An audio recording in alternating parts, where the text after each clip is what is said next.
was 12, my family moved to a new house on the edge of a sprawling forest. The backyard was huge, with plenty of room for my siblings and I to run around and explore. One of the previous owners had built a treehouse near the tree line, and it quickly became our favorite spot.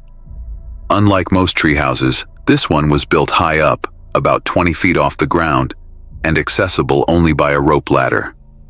Inside, the walls were covered in faded graffiti and initials from kids who had played there before. It looked like a secret club, hidden from the world. For the first few weeks, everything was great. We spent hours there, pretending to be pirates or spies. But then, strange things started happening. It started with the ladder. One morning, I went outside and found it lying on the ground, even though none of us had touched it. My dad assumed it had fallen, so he put it back. The next day, things were quiet again. One evening, as the sun was setting, I was playing with my younger brother in the treehouse when we heard a faint tapping sound coming from the walls. It wasn't rhythmic like a woodpecker. It was deliberate, as if someone knocked on the door to get our attention. We stared at each other, too afraid to move. Then the tapping stopped, replaced by a low, hoarse sound that seemed to vibrate through the wood. We ran down the stairs and back into the house. My parents dismissed our story as fantasy, but the treehouse seemed to take on a life of its own after that. On more than one occasion, we found strange things inside. I found a doll sitting on the floor of the treehouse. Neither of us had ever owned a doll like that before. A week later, even stranger things appeared. Rusty tools, old photographs, even an old photo of a little boy standing in front of a treehouse that looked eerily like ours. Even a tiny carved fox. And the weirdest part? Each time, a new drawing appeared on the walls, depicting forest animals in detail. We wondered who had drawn the picture each time. Things escalated. One night, I woke up to my brother crying. He had a nightmare about a boy calling to him in the woods. He described the boy in terrifying detail, skinny, sunken-eyed, wearing tattered clothes. That same night, I saw movement near the treehouse. I froze as I watched from the window, as a pale figure descended and disappeared into the woods. He looked like the boy my younger brother had seen in the dream. The final straw came a week later. My sister and I were in the treehouse, quiet, when we heard someone whisper our names. The voice was faint, but unmistakable. We ran down the stairs, but when we reached the bottom, I looked back and saw a shadowy figure standing in the doorway, watching us. We never returned. My father eventually tore down the treehouse, but the memories remained. Sometimes when I pass by the old place, I feel the hair on my neck stand up as if something, or someone, is still watching us from the shadows.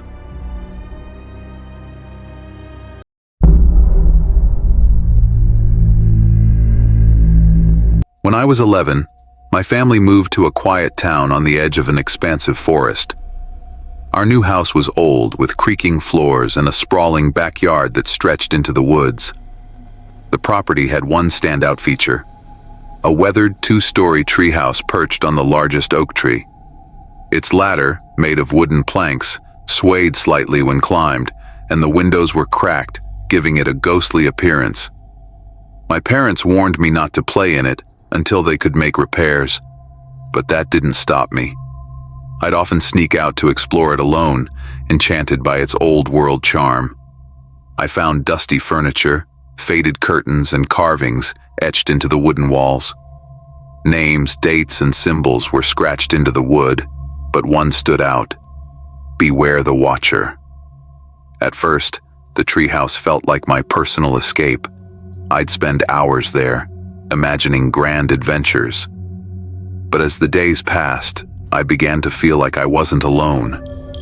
The air inside grew heavy, and sometimes I heard faint knocking beneath the floorboards. Once, I found a small wooden figurine on the table, a figure of a boy, its face eerily smooth.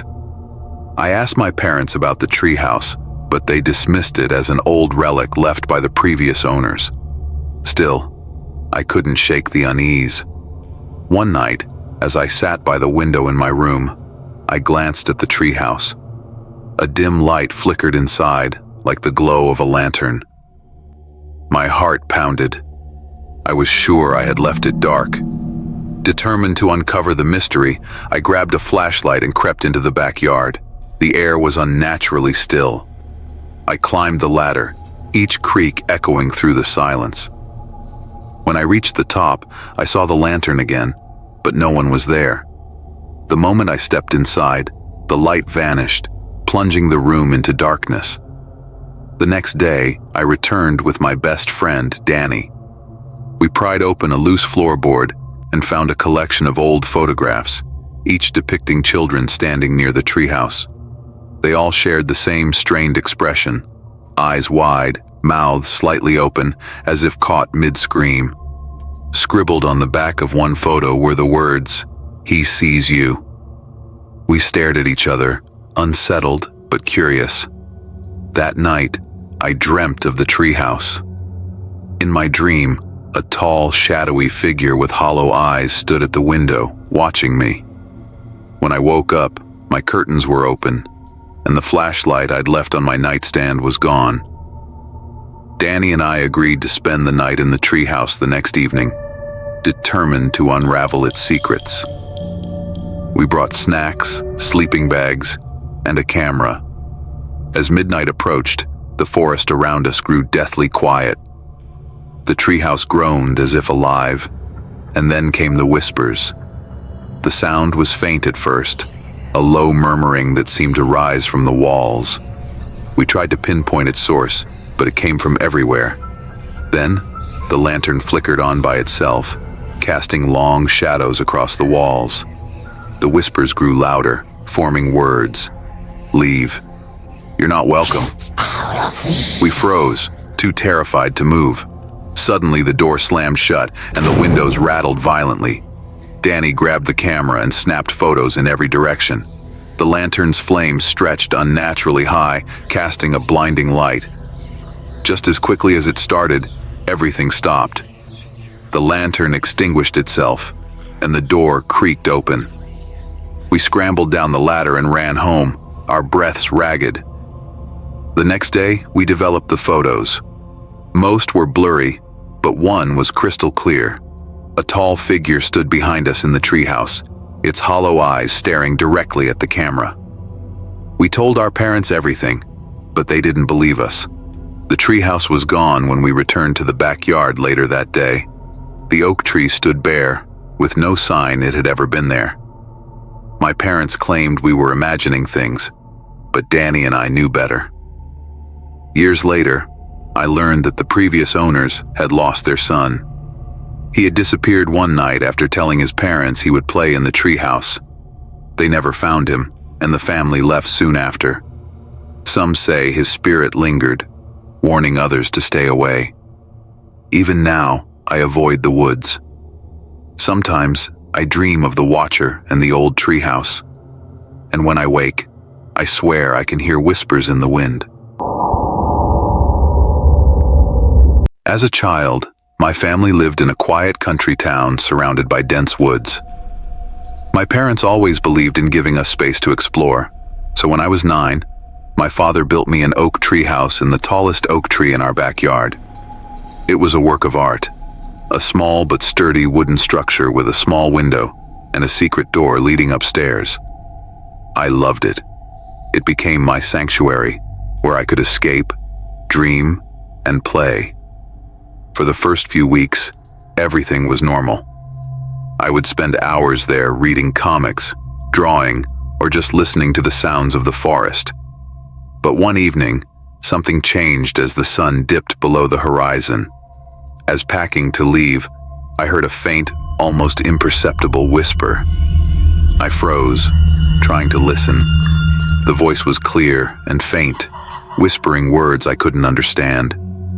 At first I thought it was just the wind rustling through the leaves, but the sound had a distinct rhythm, like words. It was as if someone, or something was trying to speak. I felt nauseous, and I rushed down the stairs. I returned home.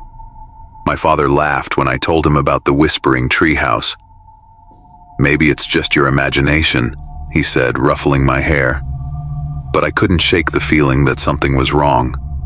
The whispers continued over the next few days, growing louder and more distinct each time I visited the house. One afternoon, I gathered my courage and decided to stay a while longer, hoping to catch the source of the sound. As the sun set and the shadows deepened, the whispers returned, this time accompanied by a faint scratching noise. I leaned toward the secret door, my heart pounding. Suddenly, I felt a draft of cold air sweep through the treehouse, followed by a distinct and terrifying phrase, "Why did you leave?" In a panic, I ran down as fast as I could, nearly slipping down the stairs. I didn't return home for several days. When I finally told my mother, she insisted it was my overactive imagination, but she agreed to investigate. Together, we climbed into the treehouse in broad daylight. The whispers disappeared, but we found something else. Strange, claw-like marks etched into the wood floor near the secret door. My mother's face turned pale but quickly dismissed them as animal scratches. That night, the dreams began.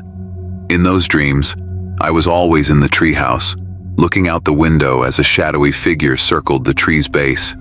His face was obscured, but I could feel his gaze piercing the wooden walls. One morning, I woke up to find the secret door to the treehouse wide open. I hadn't been there in days, and no one in my family had used it. My father locked it, insisting it was probably the wind, but I knew better. A few weeks later, a storm came, and lightning struck the oak tree, splitting it in half and reducing the treehouse to rubble. My parents dismissed it as a freak accident, but I couldn't shake the feeling that whatever was whispering to me had finally gotten its way. To this day, I avoid tall trees, especially those with branches strong enough to hold up the treehouse.